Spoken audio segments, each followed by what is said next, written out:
Memory transcription subject. Chief Hunter Irsif. Arxel Dominion Sector Fleet. Date. Standardized Human Time. December 13th, 2136. The fact that my appearance horrified Felra left me shaken. The primal rush of adrenaline quelled to something manageable. Bullets assailed the room's wall, as I was cornered alongside a docile and a near-blind human.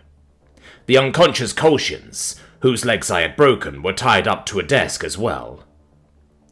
Oleg flashed his teeth, laughing at the absurdity of our encounter. The urge to roar in his face struck me, but I kept that bottled. With the gentlest touch I could manage, I scooped up Felra's tiny form. Her ginger and white fur felt puffy beneath my paws. Oleg marched over to me, snatching the dorsal out from under my claws. The human opened up his knapsack and stuffed the herbivore inside. As much as it stung to have my friend taken away, I knew the primate was best equipped to carry her. The Kolshian soldiers were camped in an adjacent room, back in the direction we needed to travel. The 4 mangled corpses and crippled bodies in this room were my handiwork. It was a shame that Felra had witnessed the full brutality. I'd known from the moment we spoke in the chat that she would hate the real me. Interacting with her had been foolish, especially allowing myself to get attached. "So, she's your friend, huh? But she didn't know you were an Arxel?" Oleg shouted over the gunfire. My eyes formed menacing slits. "A human of all people should know what it's like to be judged by your species. Also, it's none of your fucking business." "If she was your friend, you would have told her." "I just wanted to talk to someone. Fuck you." The Terran soldier rolled his eyes and scratched the brown fuzz on his chin. Oleg's fur wrapped around his lip and what humans dubbed a moustache. It made his flushed cheeks stand out more. I imagined betterment would have culled someone like him, with vision defects that limited his daily function. What good was a hunter without depth perception? I didn't trust him to protect Felra. "You'll have to cover for Oleg and Felra. And, assuming Lisa hasn't been gunned down, you have to protect her too. If one of the humans gets shot, the other won't leave them." I moved a mirror across Felra's room, and used it to get a peek at our attackers. Lisa was scooting back across the hallway, in the process of reloading her weapon. There was no crimson blood on the human's clothes, which was a positive sign. She had been skeptical of my intentions, so I wasn't sure whether I trusted her to be on my side. "Why did you believe my story so fast?" I hissed. "Your partner isn't so sure." Oleg shrugged. "It checks out. I knew they were up to something, or else how did they get the Arxel to save Earth?" "That was my doing. Let's get Lisa and retrace our steps." "You're only saving one docile? There's others, The last time I saved some Ceruleans from a cattle farm, they cried and screamed at me. Wouldn't believe for a second that I didn't want to eat them. I'm here for my friend. We have to... The UN ordered me to help them. The best thing you can do for Earth is keep me alive. Move out." I didn't voice any of my concerns about Oleg's blindness. He seemed to be physically adequate otherwise. As a defective Arxel myself, I wasn't a supporter of killing the weak and infirm. If I were born a human, I could live a normal life. Felra would have cried for my help, rather than passing out in my visage. Shaking my maw, I took a final look in the mirror.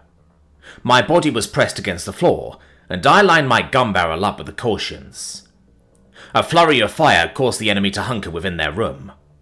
Oleg and I scrambled against the adjacent wall. Lisa spotted us, and sprayed her own bullets from the opposite angle. I steadied my breathing. Oleg and I waited for the Federation to make the first move. They wanted to finish sweeping the corridor before any docile could escape. Just by stalling them, we were probably helping a few civilians get off the station. My patience was necessary in waiting for a target. A purple head poked out of the doorway, which resulted in a clean shot for its cranium. As the Kolshian crumpled to the floor, her body blocked the opening for a second. I pushed Oleg forward, crossing the threshold to awaiting Lisa. My legs sprinted right behind them, not slowing for a second. Engaging the enemy or delaying them for other docile was not my priority. We needed to get off this station. Where is the docile? Lisa chased after me, as Oleg hustled after us. Don't tell me we risked our asses for nothing. I struggled to breathe between pants. Felra is in Oleg's pack. Now my shuttle was still operational when I left. Your shuttle? The one in the blown-up tunnel which took a nasty tumble? You ask many questions, and offer no solutions. We almost suffocated back there. I don't even remember how we got in that room. And I kept you alive. The two peacekeepers were hot on my heels, not tiring as we hurried down the hallway. Even with my longer legs, the humans were beginning to outpace me.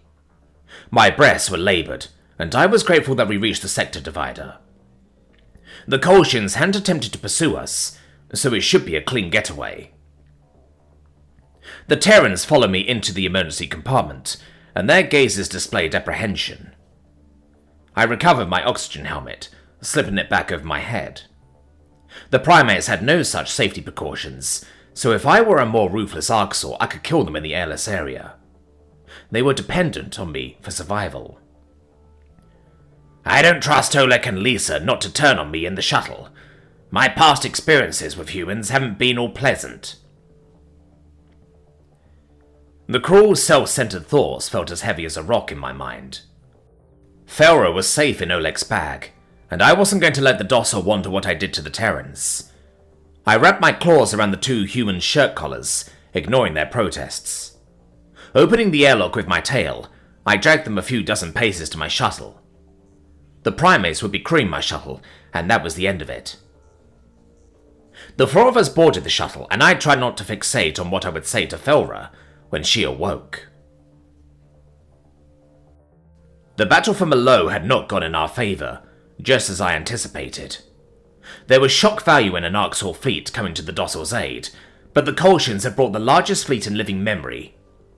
The typical strategies we employed to make the skittish Federation flee weren't having their usual effect. When the cowards didn't run off, their numerical advantage was insurmountable. The United Nations' efforts were concentrated on escorting evacuation ships, rather than holding the system. The fortunate news was that the Federation were not bombing the planet. Their ground occupation meant this wasn't a life-or-death contest. We could compile a greater number of ships, and return to take the planet back. However, the Arxor's intervention needed to draw to a close. Messages from Prophet-descendant Gizsnell had flooded in, demanding to know why I defended Malo. He demanded that I withdraw all forces from the system, or he would send someone to dispose of me like Shazza. My execution was still on the table, especially if my rescue mission became known. All Arxor ships! Betterment has ordered us to pull back. These docile are not worth significant losses of this caliber. I looked at my data feed, surmising that our ship capacity had been halved. The Federation count had dropped by a few thousand, but our forces would be depleted sooner. Cover any Terran allies retreating from the system. If you can get off parting shots of the Federation, do it. A weak squeak filtered into my ears, and my head whipped around. Felra had been placed atop a wadded-up blanket. Her tiny whiskers had been twitching in her slumber. Lisa was sitting next to her, wearing one of those asinine visors that humans cave to. A small part of me wished there was a mask that could hide my face. Even if I covered my optical receptors, the serrated teeth were a deal-breaker. Human, the docile groped. Where am I? Lisa pursed her lips with sympathy. You're on an evacuation shuttle. How much do you remember? Felra's eyes rolled back in her head, and she nibbled her lower lip. I could tell she was running through the details of the Federation's attack in chronological order. It was apparent when she hit the terrifying amount when I had burst through the door to save her. Perhaps she didn't remember that the ghastly Arxor had used her pen pal's name. Grey snapped Kolshian's neck, she squeaked. Said it was Scifi. The docil's pupil surveyed the room, alight with panic. I quickly swiveled around in my chair as her gaze landed on me. I wanted to melt into the floorboards and cease my existence then and there. For some reason, her terror felt like a knife wound to the chest. What I told her on the messaging service was correct. I deserved to be alone. Lisa cleared her throat. Isif can't hurt you. You don't have to look at him. Felra sniffled. Isif? No, not... Scifi is a nickname given to me by a Godjid child, I growled. A refugee who was taken in by a human. Someone I cared about on Earth. Great. Now you admitted your affection towards Nulia too. You're losing your grip. Sitting here now, the stupidity of my actions slapped me in the snout. Mobilizing an entire war fleet to defend the docile, all because of a few internet chats with a false premise, was insanity. Felra hated me, and she had every reason to. Her first impression of me was when I killed 4 Kolshians with natural weapons. The species she was actually intrigued by was sitting next to her, comforting her over me. The docile buried her head in the blanket, nose twitching. Tiny tears leaked from her eyes, and her sides rose and fell in shaking intervals. The human seemed to pity her, from what I could glean. Oleg was peering over the top of his book, per the visual translator. The title read, Why the United Nations Really Funded FTL Research. I had a vague curiosity as to the contents of the pages, but this was not the time to ask. I don't even think he's actually reading it, given that he can't see. He's just pretending not to stare at Felra. Oleg slammed his book shut. Maybe pipe down over there, Scifi. You're only making it worse for her. I'm sorry, I mumbled. In the future, you should disclose to people that you're an Arxor, before you expect them to respond well to you. I told her I was a predator. I never once claimed to be human. I allowed the idea to linger, perhaps because I wish I truly was one of you. I wanted to talk to someone. Lisa studied the crying docile with concern. What made you think it was a good idea to talk to a Fed, not a human? We understand you, somewhat. Tava. Yes, the Venlor governor thought I needed to understand herbivores. And also, you chatterbox tree swingers hate us. You can't keep the disgust out of your voice when it's between us and the leaf lickers. You swoop in to protect them, just like you're doing now. Because we know you're animals. My sister was in a bunker outside Barcelona, and you Greys arrived to clear the tunnel.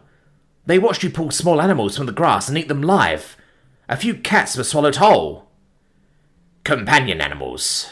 Sensitive topic, yes. Alas, they do not know what I understand about your cats and dogs. Cultural misunderstanding, which I will not make. I'm going to stop you right there. Wolfing down a kitten is not a cultural misunderstanding, Oleg chimed in. A cultural misunderstanding is giving the thumbs up gesture and not realizing it's a middle finger in some countries. The difference is there's no deaf or animals getting eaten in my example. Felra shrieked in irritation. Stop! Shut up! A veil of silence was draped across the room. It would be comical for an outside observer to witness the tiny rodent silencing 3 predators with a single order. I was relieved that the docile regained her composure enough to make demands. My eyes studied her tiny form as she lifted her tear-stained head. To censor myself as humans do, Felra quoted. The constant mention of scaring me off?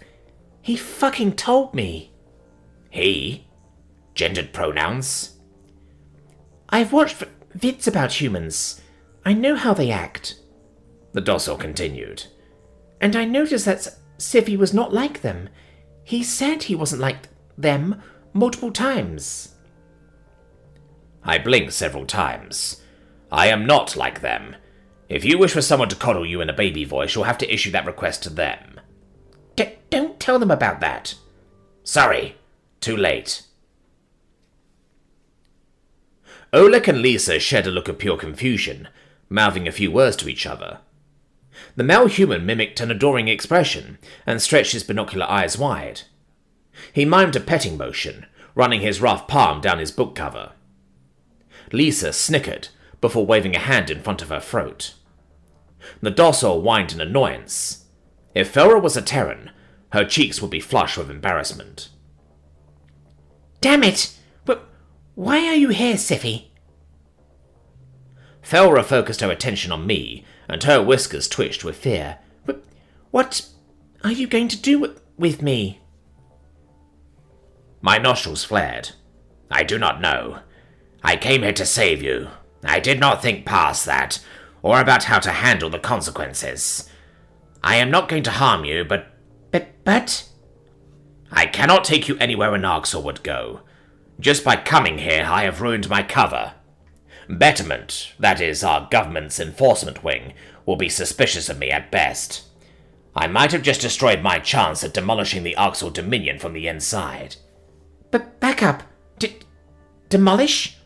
Dominion? They are cruel, and they are starving us purposefully. So that we are animals, as Lisa said. It goes so far beyond that, though, Felra. The reason all Arxors seem devoid of emotions or care is because Betterment culls anyone who exhibits empathy. It goes back to your question of whether I have predator disease. You definitely do. Actually, I am the lone Arxor tested by the United Nations to pass an empathy test. I guess I have prey disease. I've always had softer emotions, and I didn't find social contact grating like most of my kind. Hiding those two differences kept me alive. Most Arxor do tire of us talking to them, Lisa noted. Because they are not interested in your mundane lives. Even I find it bizarre how you wage war on silence, though your kind are quite intriguing to me. At any rate, I have no way to make friends among my own people, and I doubt I could pass as human on your internet. Oleg chuckled. You definitely couldn't. Your speech comes off as stilted, and you don't seem to know the appropriate response to most things. I am a little short on practice. Formal speech is my sole outlet, yes, and the things I've done to survive justify calling me a monster, so in essence I do deserve to be alone. However, it was nice to understand what friendship feels like for a brief moment. Thank you, Felra. I turned my attention back to the cabin controls, satisfied that I said my piece to the docile. She had been an excellent friend, while our doomed relationship lasted. It was time for me to accept that my isolation was fated. This was why my defective side was dangerous. Everything I had worked to build was forfeit, including the friendship I had forfeited it all for. My mind zoned out, as I set a course for Proxima Centauri, a system the Terrans used as a staging ground. I wasn't foolish enough to fly to Earth again, no matter how sorry Zhao claimed to be. However, Felra and these two humans needed to be dropped off in UN territory. After that, it was time to face my likely execution with dignity and grace. Even my smooth tongue would have a difficult time talking a way out of this with Gisnell. He's livid. A handful of pricks registered at the tip of my tail, and startled me half to death. My conscious mind barely reacted in time to prevent a devastating lash. I froze up, trying to assess the situation. If those blasted primates were poking me with a sedative, I was going to rip their throats out this time. I wasn't keen on being in UN custody again. The poking sensation moved up my spine, as if tiny hooks were ascending my sloped posture. I inhaled heavily through my nostrils, scenting warm blood belonging to a docile. What in the stars was Felra doing? It bewildered me that she'd left the comfort of her blanket, and the overprotective humans crowding it. Felra perched herself atop my skull, right behind my eyes. Okay, we're going to do this together, but you'll have to, tell me more about you. I'm sorry, what? I hissed in disbelief. You said you didn't think past saving me. I don't want anything to happen to you, so we should think about it now, together. I am sorry about Malo. You are under no obligation to speak with me or continue in this vein of friendship. I am incapable of leaving this ship at the moment, but I would let you mourn in peace. The Kolshians are re-educating my people. I'm not captured now because of you. You're Scifi, and I'm glad I know the truth. I can smell your fear, Felra. It is very potent. I am scared of the humans too, for what it's worth. I jabbed my tail toward the flimsy primates. Them? They're lousy predators. They couldn't hunt with their bare hands if they wanted to. Oleg can't even see. You broke my glasses, arsehole, the male human protested. The Arxor would still cull you for needing vision goggles. Not that I agree with that. Lisa narrowed her eyes. What about me? Would I be on the chopping block? You ask too many questions, and you're repulsed by eating live animals. Most Arxor would space you just for that. The female Terran snorted, as her pupils fixated on the dosser atop my head. Oleg's expression had gained a bit more levity too, since Felra made herself a physical accessory. Knowing how the human brain worked, the psychotic primates thought the sight was cute. Just having the rodent in my proximity probably made me adorable to them by extension. That thought didn't seem as repugnant to me as it once would. I couldn't believe that Felra still cared about me. I had a friend that accepted my defective physical form. Maybe one day she'd be able to approach me without reeking of terror. Venlo had grown acclimated to the humans, after all. With 2 humans warming up to me, and a docil's help, perhaps we could find a way to unseat Bettlement. My sector hadn't been lost yet.